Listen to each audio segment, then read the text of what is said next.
Enfant du pays, Lambert Lombard naquit au moment où Érard de la Marck montait sur son trône, en 1506.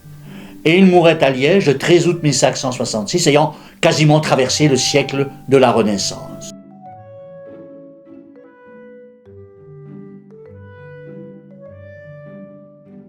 On découvre un portrait réaliste et viril d'un artiste décrit par ailleurs comme un stoïcien et un penseur.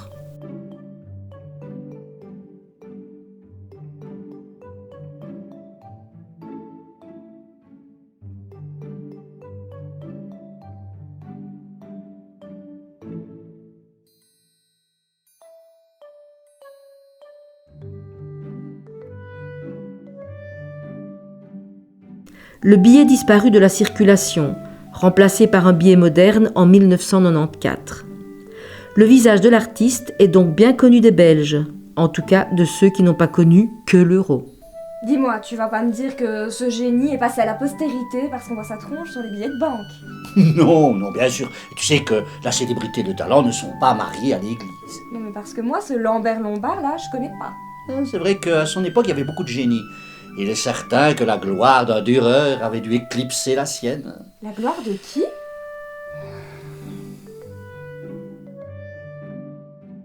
Fils de bourgeois modeste, grand voyageur qui visita la Hollande, l'Allemagne, l'Italie, la France bien sûr, ce touche-à-tout typique de l'époque était surtout un esprit cultivé, épris de lecture, grand amoureux de l'antique, passionné de morale et de philosophie. Ce curieux fut à la fois peintre, céramiste, graveur, fondeur, sculpteur, architecte, marchand d'art et collectionneur. Il participa au chantier de reconstruction ou d'embellissement dont Liège fut parsemé tout au long de sa vie. Érard fut son protecteur, qui semblait avoir trouvé en lui un artiste capable de le seconder dans sa lourde entreprise de reconstruction. C'est Érard aussi qui joua de ses relations pour permettre à l'artiste d'effectuer de grands voyages, dont celui de Rome, où il acheta des œuvres d'art pour son prince, et surtout où il put s'abreuver au génie de la Renaissance qui bruissait là-bas. Il consigna ses observations dans un ouvrage, hélas perdu, où il établissait ce qu'il pensait être les règles du beau. Mais il a fait quoi, ton Lombard? Une nouvelle Mona Lisa? Non, bien sûr, mais enfin, il a réalisé des tableaux magnifiques et des œuvres architecturales importantes. D'accord, mais lesquelles? Par exemple, le portail de l'église Saint-Jacques. Ah oui, ça je connais. Et les tableaux? Oh, un très beau Saint-Denis et Saint-Paul au musée de la Bovry. Où?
Lombard revint à Liège peu de temps après la mort d'Érard et malheureusement les successeurs de ce dernier ne lui accordèrent pas la même protection.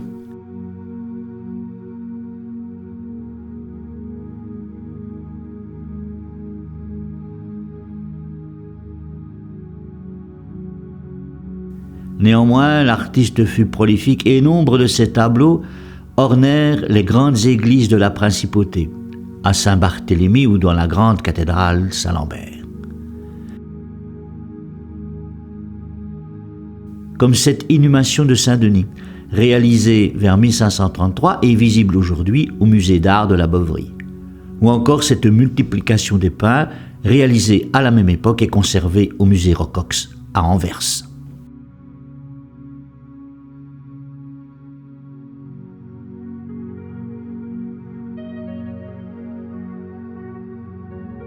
Enfin, et non des moindres, Lombard refit les vitraux de la cathédrale Saint-Lambert et dessina le portail de l'église Saint-Jacques, qu'on aperçoit ici sur une gravure de Remacle-Leloup de 1735. À cette heure, reconnaissons-le, de nombreux tableaux de cet artiste ont été perdus. On a par contre conservé de lui plus de 1000 dessins et gravures.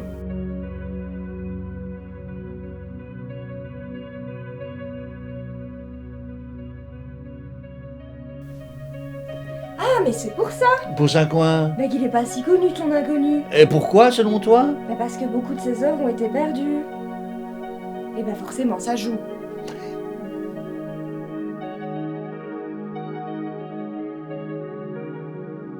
Comme on l'avait dit précédemment, Lombard fut aussi architecte.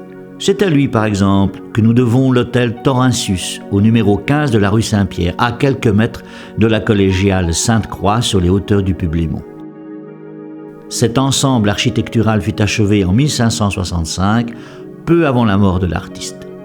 L'hôtel de Soher, en bas de la rue Haute-Sauvenière, lui est également attribué de longue date en raison de certaines ressemblances architecturales avec l'hôtel Taurentius.